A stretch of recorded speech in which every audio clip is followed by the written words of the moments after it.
We found a circle of stones that grew warmer the closer we got. At first it felt like a trick of the body, like stepping from shade into sunlight even though the canopy above us was thick enough to swallow the sky.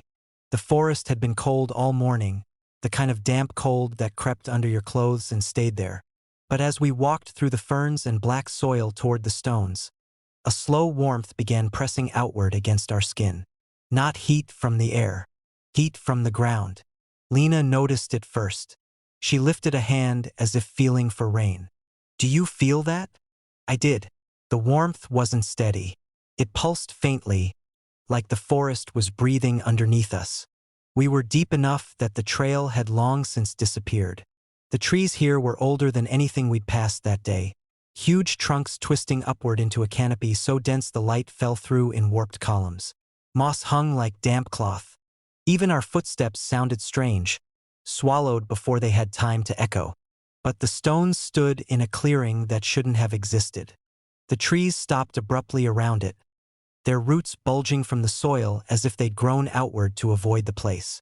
In the center of that empty patch sat 12 stones arranged in a rough circle, each one the size of a standing person. They weren't carved. They weren't stacked. They had grown there. At least that was what it looked like.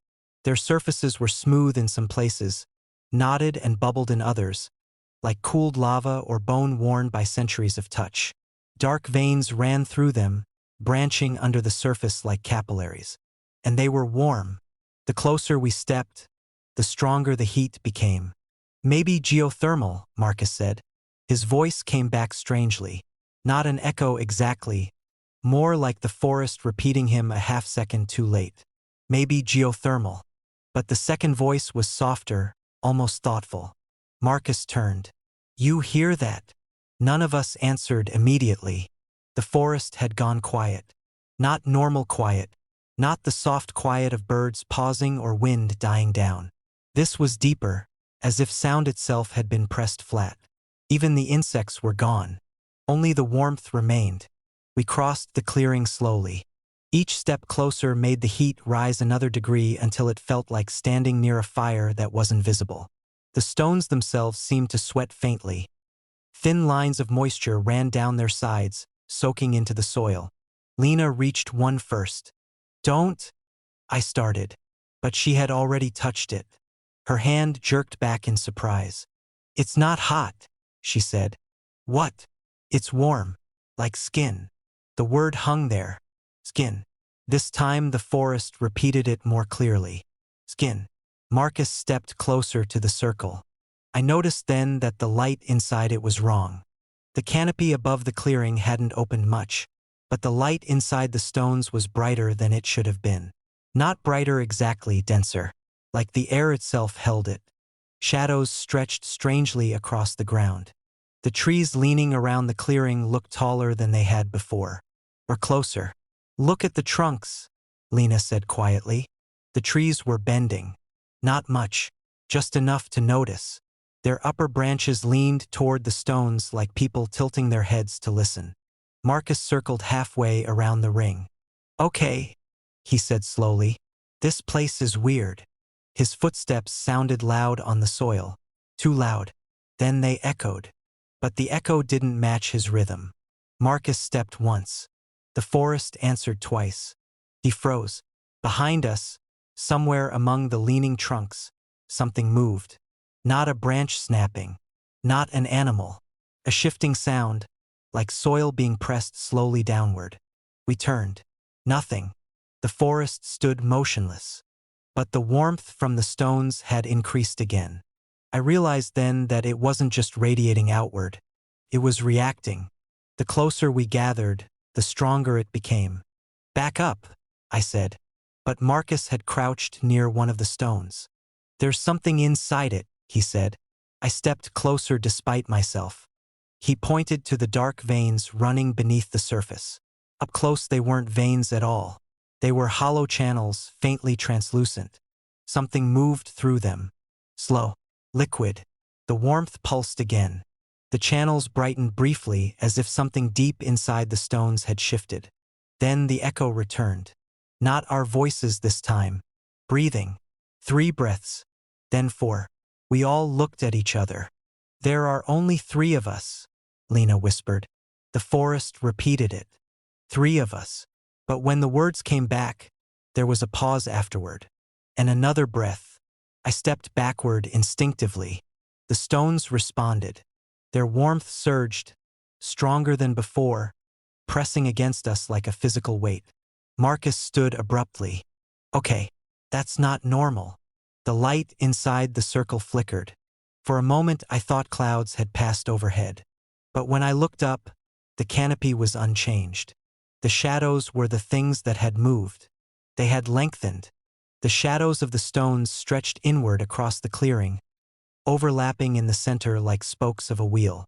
And something stood where they met. At first it was just a distortion, a thickness in the air. Then the shadows began to lift, not detach, rise, like smoke pulled upward by heat. Thin strands peeled from the bases of the stones, stretching toward the center where the darkness thickened. Each strand trembled faintly, as though listening, or tasting. Marcus stepped backward. The warmth surged again. The shadows followed him. Not quickly, slowly, patiently, like roots growing toward water. "Don't move," Lena whispered, but the forest repeated it wrong. "Move." The shadows shifted faster. One brushed Marcus's boot. He stumbled back. The heat from the stones spiked so sharply my vision blurred. The veins beneath the stone surfaces brightened again. Inside them, the slow liquid motion accelerated. Suddenly I understood something I couldn't explain. The stones weren't heating us. They were measuring us. Every step closer, every voice, every breath, feeding something below. "Back away," I said. We moved together this time, retreating toward the tree line. The warmth dropped slightly. The shadows hesitated. Then, slowly, they lowered back to the ground. The distortion in the center thinned until the clearing looked empty again. But the forest around us had changed. The trees had leaned farther inward. Branches overlapped above the clearing like fingers closing. And the path we had come through was gone. There had been a gap between 2 massive trunks behind us. Now there were 3 trees there, close together, their bark pressed tightly side by side. Marcus turned in a slow circle. That wasn't there. The silence thickened again. Even our breathing felt intrusive. Then Lena said something that made my stomach drop. "The circle isn't 12 stones anymore." We counted. 13. The new one stood directly behind where Marcus had been standing earlier. It was slightly smaller, smoother. The surface looked softer, and the veins beneath it pulsed faintly. Marcus stared at it. "That's not possible." The forest repeated him. "Possible."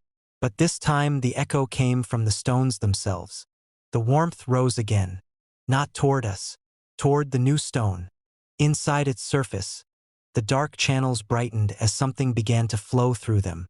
A slow, steady movement, like blood learning a new path. We left then, or tried to. The forest rearranged itself as we walked. Paths opened where none had been before. Others folded away behind us. Trees leaned just enough to force our direction. It took hours before the canopy thinned enough for real daylight to return. When we finally stepped out onto the road, none of us spoke. The silence stayed with us long after the forest disappeared behind the hills. That night, Marcus called me. "I can still feel it," he said. "Feel what?" "The heat." I laughed nervously. "You're imagining it." But then I noticed something. My desk felt warm under my forearms. Not warm from the room, warm from below. Marcus was still talking when I lifted my sleeve. On the inside of my wrist, faint lines had appeared beneath the skin. Thin branching shapes, dark, vein-like. They pulsed once, slowly, and somewhere far away, deep under miles of forest soil, something answered with a warmth that was already beginning to grow. Something moved through the fog, but its footsteps sounded metallic. The first time we heard it, we thought it was someone dropping gear. A loose carabiner, maybe, metal striking stone somewhere in the trees. The kind of sharp, hollow clink that echoes strangely in cold air. But the forest had gone silent an hour earlier. Not quiet, silent. No wind, no birds, no insects. Even the soft drip of condensation from the branches had stopped. The fog had rolled in slowly through the valley, thick as milk and heavy enough that the beam of my headlamp only pushed a few feet into it before dissolving. Every breath tasted like damp bark and metal. We stood there listening. Then the sound came again. Clink. Pause. Clink. It was moving. Somewhere inside the fog, something was taking steps. Marcus turned slowly in a circle, his light carving weak arcs through the mist. "That you?" he asked. Lena shook her head. "I thought it was you." The fog shifted. Not the drifting motion you expect when air moves through trees. This fog folded in on itself, layers sliding past each other like muscles under skin. Then the sound came again. Clink. Closer. The noise didn't match the forest. It was too sharp, too clean. Not like rock striking rock or branches knocking together. Metal. But there shouldn't have been metal out here. We were miles from the nearest road, deep inside an old-growth forest where the trees were older than the trails that wound between them. The trunks rose enormous and black, disappearing into a canopy the fog had swallowed completely. Our path had already started to feel wrong long before the sound. The map said the trail should follow the ridgeline. Instead, we'd been walking downhill for almost 20 minutes. Marcus turned off his headlamp. Immediately, the darkness thickened. "You hear that?" he whispered. The fog repeated him. "Hear that?" But the echo came from behind us. Lena stiffened. "That's not right." I switched my light off too. Now the forest existed only as shapes pressed faintly into the fog. Trunks like pillars. The ground a dim suggestion under our boots. Then something moved. Not a body. The fog itself shifted sharply to our left, parting around an invisible passage. And we heard it again. Clink. The sound was deliberate now.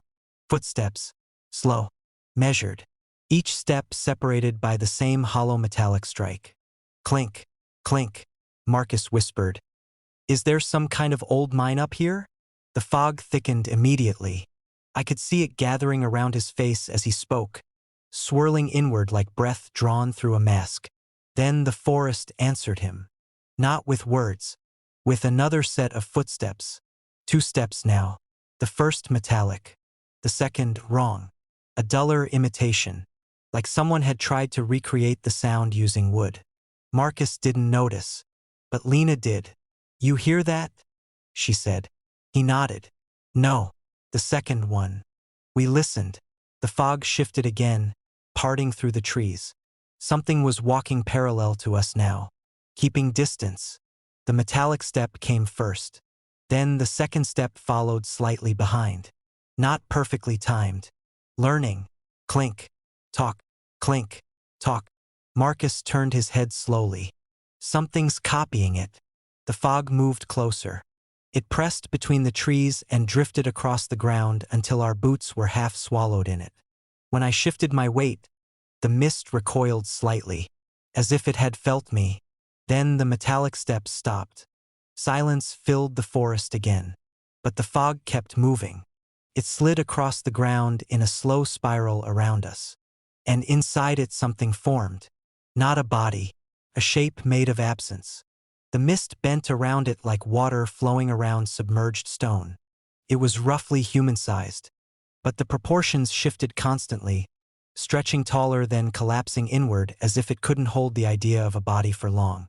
Marcus whispered, "What the hell is that?" The fog repeated him. "What the hell?" But the words were warped.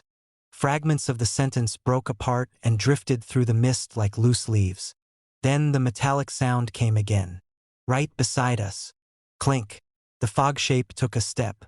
The ground didn't move under it. Instead, the sound happened first. Then the shape followed. As if the noise were the real movement and the form was only catching up. Lena backed away. The trees behind her leaned inward. Not dramatically. Just enough that their branches lowered across the space where she'd been about to step. She froze. "Did you see that?" Marcus turned his light back on. The beam struck the fog and scattered uselessly. But for a moment we saw the shape clearly. It had no surface, no edges, just a hollow region where the mist refused to exist. And inside that hollow space something flickered. Not light, reflections. Tiny flashes of silver movement, like gears turning inside fog. The metallic footstep came again. Closer now. Clink. Then the second sound followed. Stronger this time. Less like wood. More like a boot striking stone. Clink. Clink. Marcus whispered, "It's matching us." The fog thickened immediately when he spoke. It swelled upward from the ground, pressing against our knees and hips until the air felt heavy enough to breathe through. Every sound we made echoed twice now. Our breaths, the shift of fabric. Even our heartbeats seemed to bounce faintly through the mist. Then the footsteps multiplied. Not louder, more precise. The metallic step remained constant. But the second step was improving. Clink, step, clink, step. The hollow shape inside the fog adjusted. His height matched Marcus now. His shoulders widened. When it shifted forward, the fog peeled away from it in layers, revealing brief flashes of structure inside. Thin rods, jointed shapes, movements that resembled legs bending but never quite matched the mechanics of bone or muscle. Marcus took a step backward. Immediately the forest reacted. The path we'd walked through vanished. The space between the trees filled with fog so dense it looked solid. The only open direction left was deeper into the forest, toward the metallic sound. Lena whispered, "Don't move." The fog repeated her, "Move," and the shape took another step. Clink, step. Now it was only a few yards away. The hollow inside it flickered faster. I realized something then. The metallic step wasn't coming from the ground. It was coming from inside the fog, somewhere beneath the soil. Each time the sound rang out, the ground vibrated faintly under my boots, like something enormous buried deep below the forest floor was striking metal against stone. And the fog shape above us was translating that movement, practicing it, trying to turn the sound into walking. Marcus must have realized it too. He whispered, "It's not walking." The fog thickened again. It gathered around the hollow shape until its outline sharpened. Now it looked almost human. Arms, legs, a head-shaped void. It lifted one foot. The metallic strike rang out. Clink. Then the second step followed perfectly. Step. The fog shivered with the sound. For the first time, the shape didn't collapse afterward. It held the posture, balanced. The forest leaned closer. Branches lowered. The trunks around us tilted inward as though listening carefully. The shape turned its head toward Marcus. Inside the hollow space, the silver flickers aligned briefly, forming a pattern that resembled joints bending into place. Then it spoke, not with a voice, with footsteps. 3 of them. Clink, step, step. Marcus's exact walking rhythm. The fog trembled with excitement. Behind us the forest groaned quietly as trees shifted closer together, sealing the last open path. Lena whispered, "Run." But before we could move, the shape took another step. Perfectly human now. The metallic strike came first. Then the second step. And the third. Learning the cadence of walking. Learning the pause between breaths. We ran. The fog chased us. Or maybe it simply followed the sounds we made, thickening wherever our feet struck the soil. Branches closed behind us. Paths twisted. But the footsteps continued somewhere in the mist. Always 3 beats behind. By the time we broke out of the forest hours later, the fog had thinned to normal air. The metallic sounds had stopped. Marcus laughed shakily. Probably some weird echo in there. But when we reached the gravel road, we heard it again. Not from the forest. From the ditch beside us. 3 footsteps. Perfectly human. Then a 4th metallic strike. Like something adjusting its balance before taking another step.